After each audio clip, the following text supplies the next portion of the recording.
14वां अध्याय नास्तिक वेन का ऋषियों द्वारा वध और उससे निषाद की उत्पत्ति। मैत्रेय जी बोले, हे विदुर, संसार का हित चाहने वाले मुनियों ने राजा के अभाव में वेन का ही राज्याभिषेक कर दिया, यद्यपि प्रजा उसे चाहती नहीं थी। अब जब वेन सिंहासन पर बैठा तो उसके भय से सब चोर डाकू जहाँ तहाँ छिप गए, किंतु वह बड़ा मद उन्मत्त था। धार्मिक पुरुषों को पूजा पाठ करते देखकर उसे बड़ा क्रोध आता था। उसने राज्य भर में ढिंडोरा पिटवा दिया था, कोई भी मेरे राज्य में पूजा पाठ दान हवन आदि न करे, ऐसी घोषणा कर धार्मिक जनता पर प्रतिबंध लगा दिया।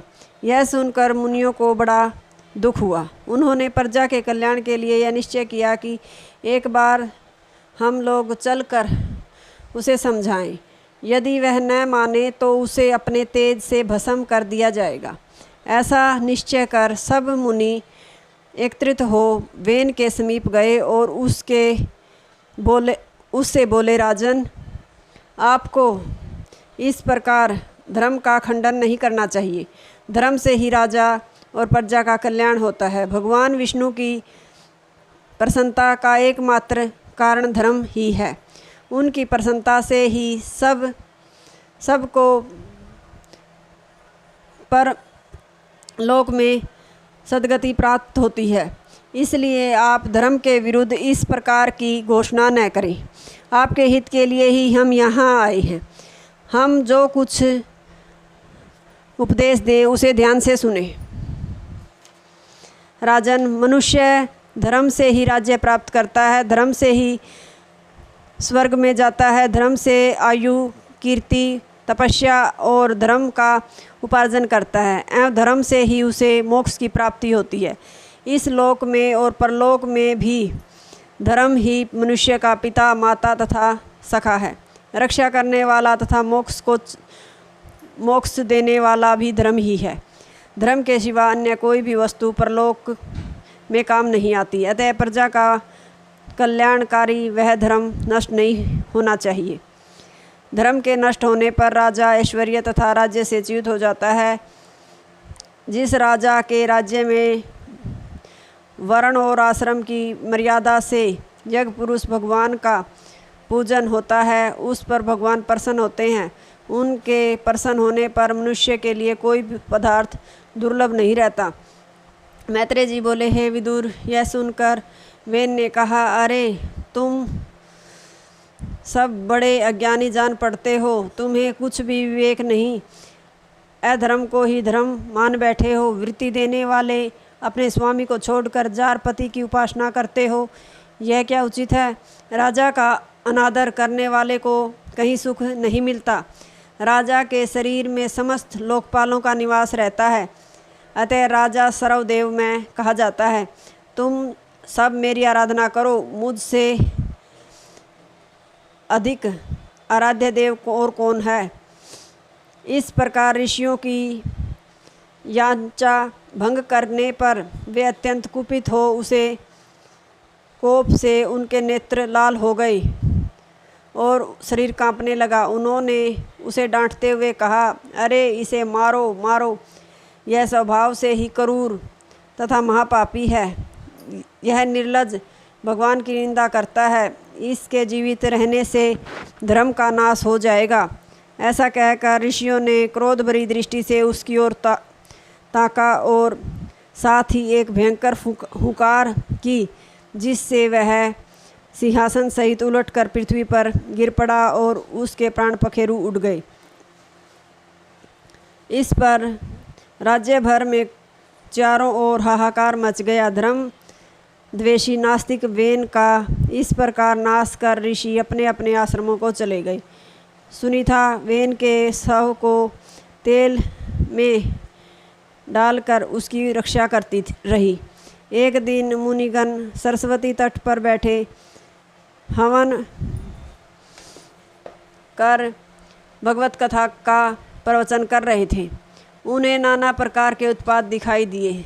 चोर प्रजा का धान्य लूटते परस्पर एक दूसरे को मारते थे। चोरों, लुटेरों और हत्यारों का उपद्रव दिन पर दिन बढ़ने लगा। यह देखकर ऋषि एकत्रित होकर पुनः राजभवन गए।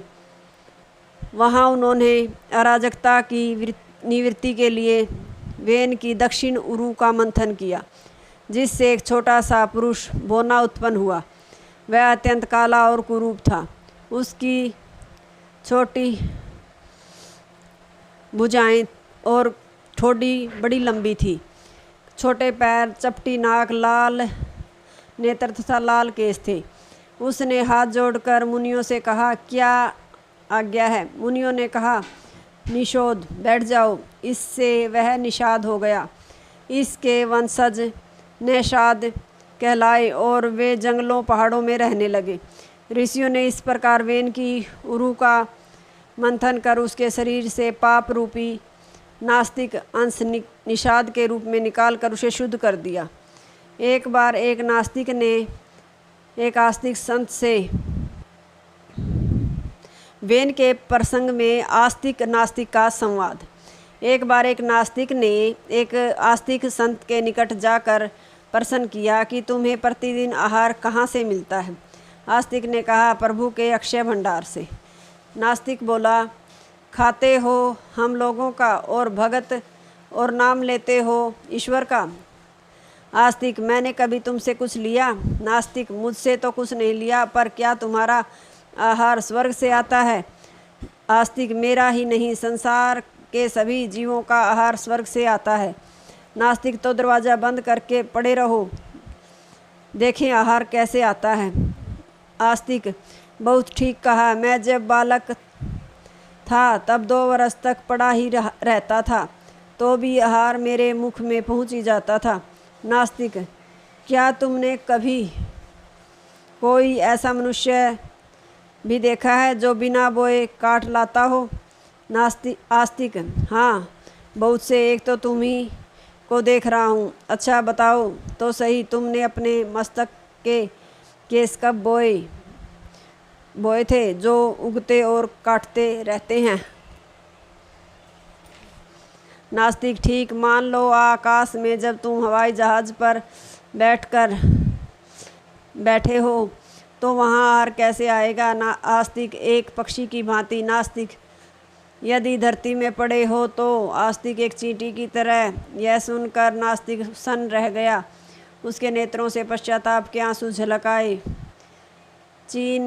दीन भाव से जब उसने उपदेश की प्रार्थना की तो संत बोले, भाई, यदि परलोक के विषय में संदेह भी हो तो भी धर्म का उपार्जन करते रहना चाहिए। यदि थोड़ी देर के लिए मान भी लिया जाए कि परलोक नहीं है, तो भी धर्म का उपार्जन करने वालों की कोई हानि नहीं है। यदि शास्त्र अनुसार ही तो है तो नास्तिक मारा जाएगा।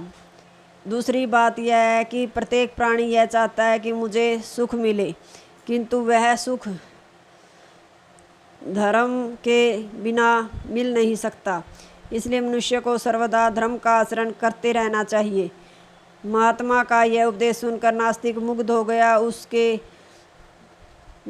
उसके नाना प्रकार के कुतर्क विलीन हो गए। उसने विनयपूर्वक संत के चरणों पर गिरकर उनसे क्षमा मांगी और उस दिन से वह परम आस्तिक बन गया। चतुर्थ स्कंद का 14वां अध्याय समाप्त। हरि ओम तत्सत।